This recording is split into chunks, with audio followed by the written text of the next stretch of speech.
জনগণের কাছে আমাদের যেতে হবে। যদি আওয়ামী লীগের মতো কর্মকাণ্ড আমরা করি তাহলে জনগণ আশাহত হবে। জনগণ মনে করবে আওয়ামী লীগ যা করছে, বিএনপি তা করছে, আমাদেরকে যেন সেই বিষয়টা জনগণ মনে না করে সেই প্রেক্ষিতে আমরা আমাদের কার্যক্রম চালিয়ে যাই।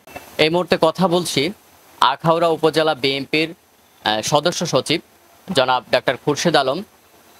ওনার কাছ থেকে আমরা জানতে চাইব, আপনারা ইতিমধ্যেই জানেন যে আসলে আসছে 27 নভেম্বর থেকে 27 নভেম্বর অনুষ্ঠিত হতে যাচ্ছে উপজেলা বিএনপি এবং পৌর বিএনপির সম্মেলন। সেই সম্মেলনকে কেন্দ্র করে উপজেলা বিএনপির নেতাকর্মীদের কেমন প্রস্তুতি চলছে সেই বিষয়ে আমরা কথা বলবো আখাউড়া উপজেলা বিএনপির বর্তমান সদস্য সচিব জনাব ডাক্তার খুরশেদ আলমের সাথে। আসসালামু আলাইকুম, কেমন আছেন? ভালো আছি। প্রাণের আখাউড়া টিভিতে আপনাকে স্বাগত জানাচ্ছি। আমি ধন্যবাদ। শুরুতে আপনার কাছে জানতে চাইবো যে 5ই আগস্ট সরকার পতনের পর থেকে বর্তমানে আখাউড়া উপজেলা বিএনপির গতিশীলতা কোন পর্যায়ে রয়েছে এবং সাংগঠনিক কার্যক্রমগুলো কিভাবে পরিচালিত হচ্ছে বা বর্তমান পরিস্থিতিটা আসলে কোন পর্যায়ে আছে? বিসমিল্লাহির রহমানির রহিম। প্রাণের আখাউড়া টিভিকে ধন্যবাদ আমার বক্তব্য শোনার জন্য। আমরা আসলে বিগত স্বৈরাচার সরকার ক্ষমতায় আসার পর থেকেই আমরা এই স্বৈরাচার বিরোধী আন্দোলন সংগ্রামে দীর্ঘদিন নিজেদেরকে নিয়োজিত করে আসছি। যে কারণে আমরা নেতাকর্মীরা যারা দেখি বহু নেতাকর্মীরা জেল জুলুম নিয়ে মামলা হামলা নিয়ে আমরা আমাদের আন্দোলন সংগ্রাম দীর্ঘদিন চালিয়ে আসছি। আইনমন্ত্রীর যাতা হলে আমরা যে কিভাবে আমাদের আন্দোলন সংগ্রাম করছি এটা আসলে আখাউড়াবাসী প্রত্যক্ষ করছে। এরপর গত 5ই আগস্ট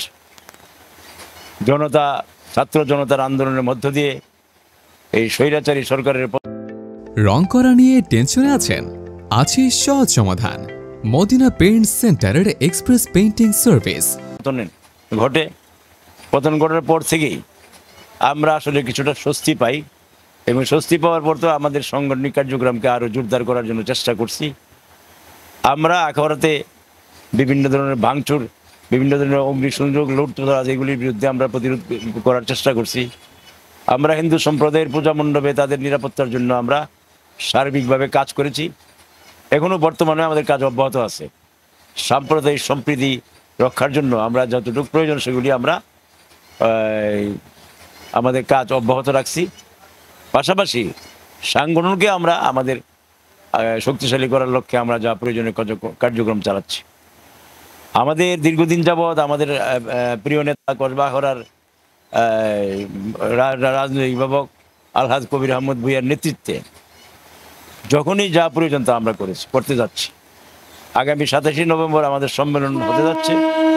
এই সম্মেলনকে কেন্দ্র করে আমাদের প্রত্যেকটি গ্রামভিত্তিক যত নেতাকর্মীরা আছে যারা দীর্ঘদিন স্বৈরাচারের দাবানলে আক্রান্ত হইয়া বিভিন্ন সময় বিভিন্ন কার্যক্রম থেকে চুপচাপ ছিল তাদেরকেও আমরা সংগ্রহ করার চেষ্টা করছি।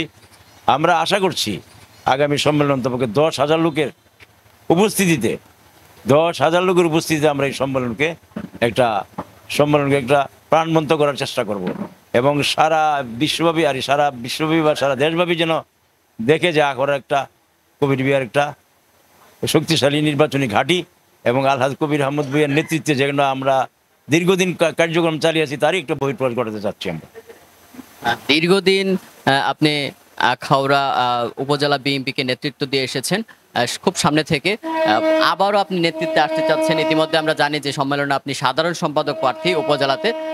নতুন করে আসলে আপনার দলের জন্য কি পরিকল্পনা রয়েছে এবং দলকে কিভাবে গোছাতে চাচ্ছেন? আমরা আসলে আমাদের কেন্দ্রীয় নির্দেশনা মোতাবেক দলের কার্যক্রমে চালিয়ে যাচ্ছি। আমরা চাচ্ছি জনগণের কাছ থেকে ভোট কীভাবে আনা যায়। আমাদের দলের নেতাকর্মীরা কেন্দ্রীয় নির্দেশ মোতাবেক যা আমরা জনগণের অত্যন্ত সচেতনভাবে কাজ করছি। কোনো চাঁদাবাজি, কোনো মাস্তানি বা কোনো রকম অন্যায় আচরণের মধ্য দিয়ে আমরা কোনো রকম কার্যক্রম থেকে বিরত রাখার চেষ্টা করছি। আমরা আমরা আমরা এতটুকু জানি যে আগামী দিন জনগণের কাছে আমাদের যেতে হবে। যদি আওয়ামী লীগের মতো কর্মকাণ্ড আমরা করি তাহলে জনগণ যদি আশাহত হবে। জনগণ মনে করবে আওয়ামী লীগ যা করছে, বিএনপি তা করছে, আমাদেরকে যেন সেই বিষয়টা জনগণ মনে না করে সেই প্রেক্ষিতে আমরা আমাদের কার্যক্রম চালিয়ে যাচ্ছি এবং আগামী দিন আমরা অব্যাহত রাখব। বিএনপি নেতাকর্মীরা বিশেষ করে গেল 15টি বছর বিএনপি সাংগঠনিকভাবে অনেকটা বলা চলে যে বিভিন্ন প্রতিবন্ধকতার মধ্যে ছিল, সাংগঠনিক কার্যক্রম ততটা গতিশীল ছিল না। সরকার পতনের পর থেকে আপনাদের আখাউড়া উপজেলা বিএনপির কার্যক্রম কেমন, আপনারা নেতাকর্মীদের কাছ থেকে সাড়া পাচ্ছেন? না, অনেকটা উৎফুল্ল, এবং যে সমস্ত কর্মীরা জিমিয়ে ছিল, যারা ভয়ভীতিতে ছিল, তারা গত 5ই আগস্টের পর থেকে আমাদের সাথে সংশ্লিষ্টভাবে কাজ করার জন্য আগ্রহ প্রকাশ করতেছে। আমরাও তাদেরকে সাদরে গ্রহণ করতেছি, এবং আগামী দিন যে সমস্ত নেতাকর্মীরা নির্জীব ছিল তাদেরকে নিয়েই আমরা কাজ করার জন্য মাঠে এখন আমরা কাজ অব্যাহত রাখছি। আপনাকে অসংখ্য ধন্যবাদ। দর্শক, কথা বলছিলাম আখাউড়া উপজেলা বিএনপির সদস্য সচিব জনাব ডাক্তার খুরশেদ আলমের সাথে। তিনি জানাচ্ছিলেন যে আসলে বর্তমান বিএনপির পরিস্থিতিতে কোন পর্যায়ে আছেন, এবং তিনি যদি আগামীতে আবার নেতৃত্বে আসেন সেক্ষেত্রে তিনি দলকে কিভাবে গোছাবেন সেই বিষয়ে আমাদেরকে জানাচ্ছেন। আমাদের সাথে এতক্ষণ সাথে থাকার জন্য সবাইকে অসংখ্য ধন্যবাদ। রং করা নিয়ে টেনশনে আছেন? আছে সহজ সমাধান। মদিনা পেইন্ট সেন্টারের এক্সপ্রেস পেইন্টিং সার্ভিস। বাড়ির প্রয়োজন অনুযায়ী আমরা দিচ্ছি কমপ্লিট পেইন্টিং সলিউশন। সঠিক রং, দক্ষ painter, perfect colour scheme, complete supervision. ঘর রং করার সকল সমাধান এখন এক জায়গায়। Madina paint centre, Yunus mansion, Lalbazar, Akhaura.